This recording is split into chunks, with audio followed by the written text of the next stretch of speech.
abantu babuuza lwaki tekwavaayo edda, but it's not easy.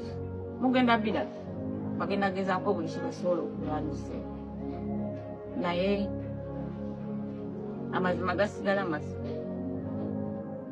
That man has defied a lot of girls, very many. Ate abasinga they are close, like family friends. Nze Wendy, I'm one of those girls. I'm not a girl anymore. Ndi mukazi mukulu. Naye etunakiyitamu banga ddene. Ninsigalamu banga ddene.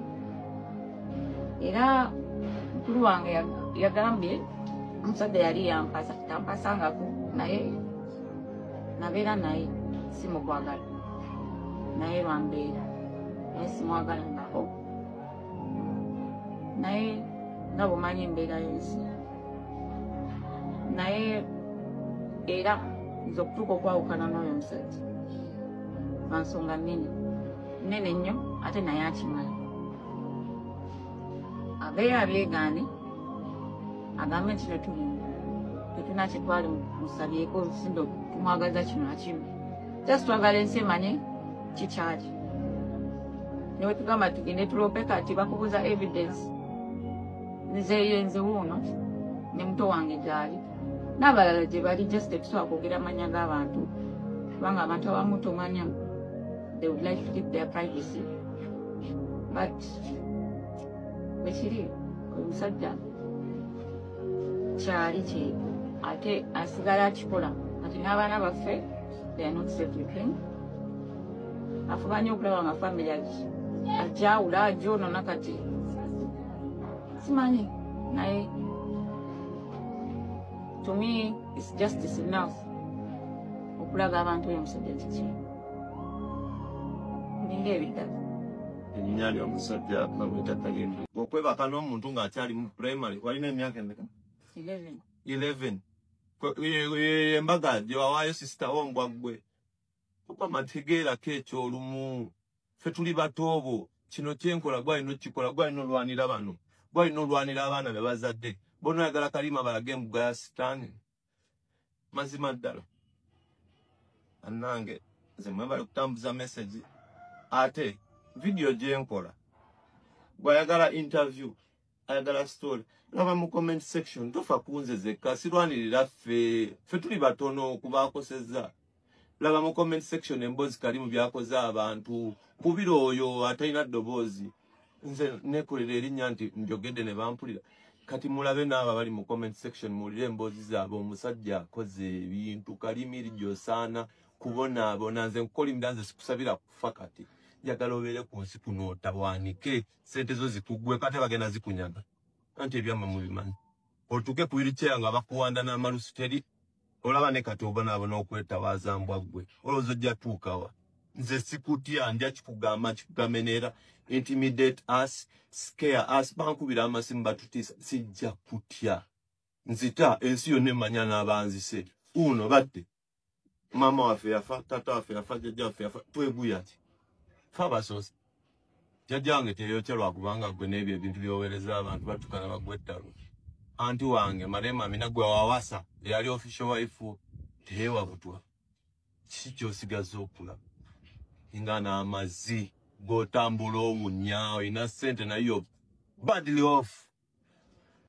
Omwami oyo yakoze video ng'agamba essaawa yonna afa. Okusinziira ku video gye yakoze, bw'ogiwuliriza amazima ayinza okuba nga semulamu essaawa zino, kuba omuntu gweyogeddeko nti yabadaputinga nga bakyali baana bato, era omuntu gweyogeddeko nti yakabasanya baganda be nga bakyali mu primary, yakabasanya nga bamaama be, yabateekangamu ebintu ebyamalogo ebyakyo. Mwami nga bw'omulabaawo, era yagambye kyekyamukozesa account nti welutuukira mu following y'abantu abangi ajja kuvaayo ayogera ekintu ekyo. So kirabika bwe budde obwayo kuba following ye eri mu mitwalo aga 4. Omwami gweyogeddeko bamita Kalimu Yuligi, oyo nno yamanyikiddwa nga nanyini Dembe FM, nanyini Kotorio, nanyini Chamutawaz. Abo ye musajja omanyi gwe yayogeddeko. Era essaawa zino ali mu kattu. ali mu katunga bw'okiwulira ze nno okubuulira era bwe twogerera njagala mulabe vidiyo eno muwulire bye yayogedde awo kakase wajalaga naye yayogedde ku musajja ow'amaanyi mu ggwanga. Wuliriza vidiyo. Baganda bange, eno vidiyo gye nkoze olunaku lwaleero eyinza okunviirako okufa naye ngenda kwogera amazima. Kansooke n'okwebaza mwenna abanjagadde ne mulaba komedi wange ne munsindika okutuuka nga nsobola owulikika. Kino kye nali nnoonya kankibanyumize leero. Waliwo omugagga mu Kampala bamuyita Karimiriki, omu ku basinga ssente mu ggwanga. Yatutwala atulabirire nga tuli bamulekwa. Naye bye twalaba ewuwe bitiisa. Musajja mubi, musajja akoze ebintu ekika kyange ne famire yange n'atutuusa ku age. Yazanyira ku bamaama bange. Before that abakazi be bonna bamuzaalidde abaana bonna ba ending up balaluse abakozesa ebintu abatuuzaamu ebintu. Kati munnange wekyatuuka ku basisita bange ffe twali buto nga tusobola balwanirira n'abakabasanya nga baana bato. Kugamba baana bato nga ba primary. Olwokuba twali bamulekwa tetulina bugerezi. Ekireeta Kalimu tuyamba yali akola ne taata waffe afa. Abo abakabasanya obwana obuto batagetinga families ziri wiiki nga temwina mugenda kuddukira kukaaba. Nange omusajja n'akozesa basisita baffe nga tuli bato nga twemunayo mugenda kuyombera eri abantu bagamba yi bano abaana bamulekwa abo batuuse emikono gyo bagenda afuna education ennungi. Wali ogenda soma kingo manyi nti ssente z'oliko oba bitulenze baganda. Truly the one to feel nga gemanya. Baganda bange mpulidde story ya muganda waffe TikTok munaffe Ramon. Ram avuddeyo ne story ekwatagana ku mugagga ono Karim.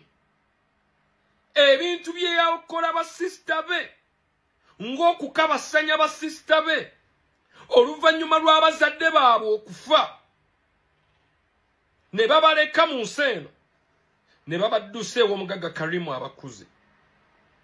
Omugagga ono Karimu nti kye yakolanga ate kwe kukabasanya basista ba Ramu ono. Omu ku basista ba Ramu yono agwali naye mu kifaananyi n'abakabasanya ku myaka emito. Ku myaka emito Ramu ebikolwa bye yalabanga nga bigenda mu maaso mu basista be nti tebayina bwogerero mu kaseera ako kubanga nti Ramu nti Karim mugagga naggwano asobola okuzikiza buli kintu kyonna ekisobola omwogerwako. Bwe bubanga ge mazima Ramu gayogera nti omugagga Karimu yakabasanya nga bannyina mu ggwanga eririmu gavumenti nga naddala egoberera amateeka nga Ramu byayogera biriko evidence n'ababijulira. Omugagga Karimu akyalina okubeera wabweru.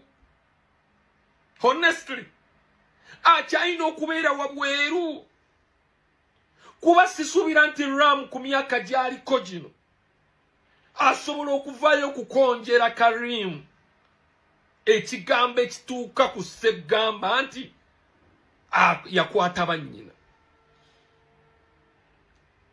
Karimu ayinza okuba alina ssente nga mugagga muzimu ng'era mikwano gye be bamu ku bakulembera eggwanga lino naye kimuwa ebbeetu okugenda mu maaso n'okukabasanya okumala ku baana abawala eddembe lyabwe ery'obwebwange ng'abaana abawala nga Ramu bw'ayogera kubanga Ramu mu njogera yagamba nti Karimu yakabasanya abaana ab'obuwala naddala bannyina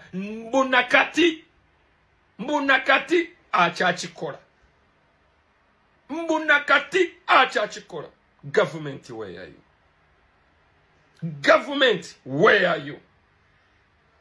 Kuba mu njogera ya mvubuka ono Ramu akulaga no nkimanyi olina ssente Karimu ezisobola okuggyawo obulamu bwange. Nkimanyi olina obusobozi bwonna obusobola okunzigyawo.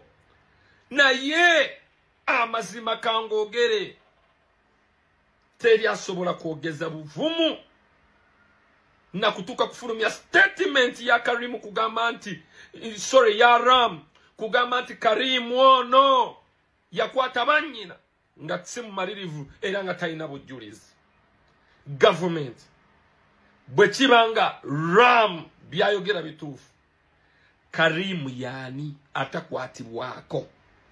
Yani no wano weetaaga obwenkanya. Karim Ramesh oba Ram gayono muzira teriyo muntu Katonda nga yamutonda nti mwavu. Obulumi bwe yayitamu okuva nga akyali muto n'atandika ne kariya ya TikTok naye ng'alinda olunaku lumu, kubanga yakugambye mbu byonna yabikola n'abizimba ng'alinda lunaku lumu olwaleero. Kati eddoboozi alifunye. Eddoboozi tozanyisanga ddoboozi kintu kyakulwanyisa. Yazimba weaponi, yazimba ekyokulwanyisa. Ebbanga lyonna ffe litumulabidde naye ng'azimba kyakulwanyisa. Kubanga kyekyo kye yali asigazizza. Kubanga omugagga yali tamusobola. Yali tasobola Karimu Hirigi. Imperial Royal zonna nga bw'ozimanyi oyo musajja abeera mugagga nnyo nti tomusobola. Kubanga ne mmateeka ayinza oba nga talina busobozi naye nga alina ekintu kimu ddoboozi. Omusajja yasitudde eddoboozi. Ram Karim Ramesh salute. Oli muzira nze kunze you are a hero. Lwanisa eddoboozi lye lyokka ly'olina. Ate eky'omukisa omulungi oli ready. Omuntu kasita osalawo mu nsi ng'osazeewo n'ogamba wekuba kufa ne wekuba kufiira bulamu bwange. Nsazeewo nzikirizza. Oyo muntu oyo abeera abonyeebonye n'obulumi ne peyini. Gwobeera olaba muntu nti ali awo alivinga obulamu naye nga talivinga ng'omuntu yafa dda yeekyawa dda. Karimu towanika, genda mu maaso olutalo ogenda dduwangula. Eggwanga weeriri litunula, ffenna tuli naawe.